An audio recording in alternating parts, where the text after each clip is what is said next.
حبايبي، شلونكم؟ شخباركم؟ ان شاء الله بخير. اليوم راح نسوي العجين، عجين البيت. خليت طحين خلطه ونظفته كل زين، وخليت عليه 4 خواشيق من الخمرة، وهسه نضيف المي.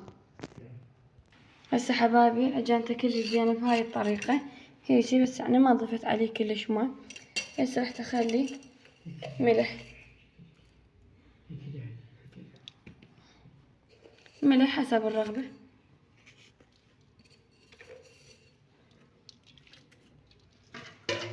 نضيف الماء على الملح.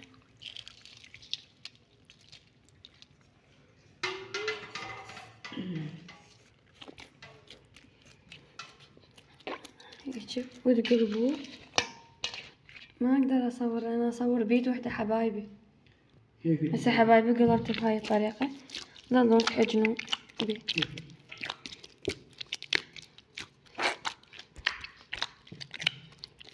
كمل عجن وارجع لكم. هسه حبايبي كملت عجينتي بهاي الطريقة، خليها تختمر وارجع لكم. خليها هي لمدة ساعة نص ساعة، خليها تختمر وارجع لكم. حبايبي اختمر عندي العجين كل زين، راح اعجنه. خليت هنا طحين هم نظفته. هسه نبدأ نشنق. حبايبي بديت اخبز، طلعت هاي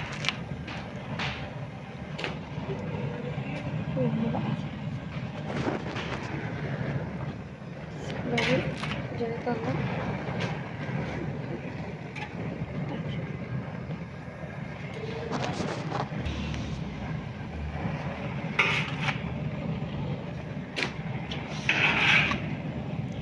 خبره يجنن ومقسم.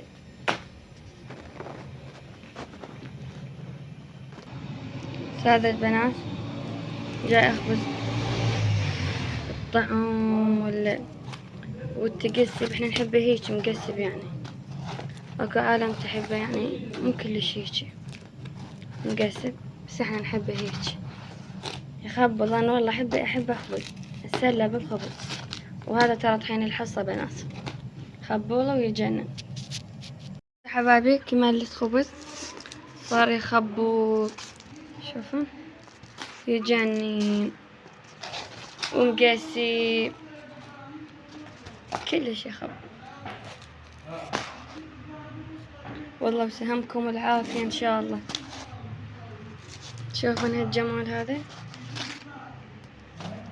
والله وسهمكم العافية. إذا استفاديتوا من هذا الفيديو لا تنسونا من اللايك والاشتراك بالقناة حتى يوصل لكم كل فيديو جديد وتشجيع على قناتي حبايبي. مع ألف سلام.